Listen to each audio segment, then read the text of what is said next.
नाही, मी प्रयत्न करते पूर्णपणे जीवाच्या आकांतापासून बोलण्याचा.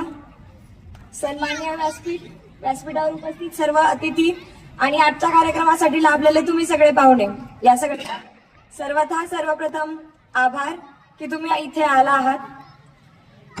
माझं आजचं यश मी माझ्या आई वडिलांच्या चरणी अर्पण करते, ज्यांनी विश्वास दाखवला. समाज नाकारणाऱ्या तिसऱ्या मुलीतही कर्तृत्व करण्याची धमक आहे, ती करू शकते. घरचे काय बोलतील, बाजूचे काय बोलतील याचा मला काही देणं घेणं नाही, माझी मुलगी करून दाखवेल याचा विश्वास दाखवला.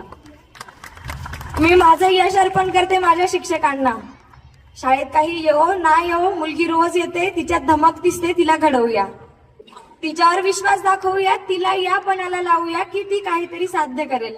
त्या शिक्षकांच्या चरणी यश अर्पण करते माझ्या भावा बहिणींना, ज्यांनी नेहमी माझ्यात काहीतरी नवीन पाहिलं, नेहमी मला त्याची प्रेरणा दिली की मी काहीतरी वेगळं करू शकते. नक्कीच मी वेगळी होते, तिघांमध्ये वेगळी होते, पण ती चांगल्या अर्थाने कशी होईल याची नेहमी प्रेरणा दिली. आणि यानंतर अर्पण करते ते तुम्हा सगळ्यांना. समाजात घडत असताना आजूबाजूचे लोक तुमच्यावर संस्कार टाकतात.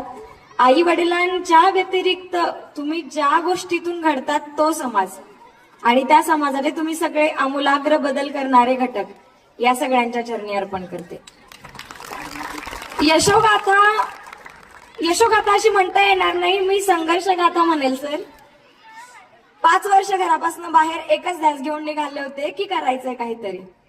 आधीपासून स्कॉलर असणारी मुलगी एका पहिल्या प्रयत्नातच यश संपादन करेल असा माझ्या सहित सगळ्यांचा विश्वास होता. विश्वास थोडासा तडाला गेला कारण पहिल्या प्रयत्नात यश मिळालं नाही, पण त्याच विश्वासाने साथ दिली की सातत्य केलं तर यश तुझ्या गाठी येईल. आणि हा विश्वास दाखवणारा ह्या सगळ्यांना माझा आजचा संघर्ष अर्पण करते. गेल्या वर्षी चान्स होता आणि त्याही वर्षी मी असं ठाणलं होतं की आपल्या गावातनं काहीतरी मी गावाचं देणं लागते, समाजाचं देणं लागतं. माझं मिळणारं यश फक्त माझं वैयक्तिक नाहीये, माझ्या आई वडिलांचं नाहीये, ते आपल्या सगळ्यांचं आहे.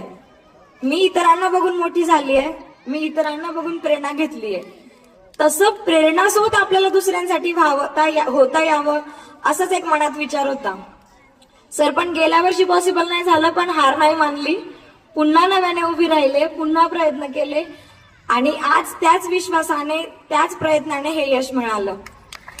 पण हेही सांगू इच्छिते की ही फक्त सुरुवात आहे. भारतीय प्रशासकीय सेवा तुम्हाला एक फक्त संधी उपलब्ध करून देते, जो मोठा विश्वास माझ्या आई वडिलांनी, शिक्षकांनी आणि तुम्ही सर्वांनी माझ्यामध्ये पेरलाय. समाजाचं देणं लागण्याचा, समाजातल्या तळागाळातील लोकांसाठी काहीतरी करण्याचा, लोकप्रतिनिधित्व नाही तर लोकसेवक म्हणून करण्याचा. आणि सर मी या विश्वासाला कधीच तडा जाऊ देणार नाही. तुमच्या सगळ्यांचे आशीर्वाद आणि मुक्ताई चरणी प्रार्थना करते, आई मुक्ताईचेही आशीर्वाद घेते आणि हे मागते की ही फक्त संधी आहे. इथून येणाऱ्या पुढच्या आव्हानांसाठी मला सज्ज कर. समाजाचं मी देणं लागते हा विचार माझ्या मनात असू दे आणि हाच आचार माझ्या मनात असू दे. याबद्दल तुमच्या सगळ्यांचे आभार. आपण सर्व थांबलात यासाठी मनपूर्वक आभार. थँक्यू.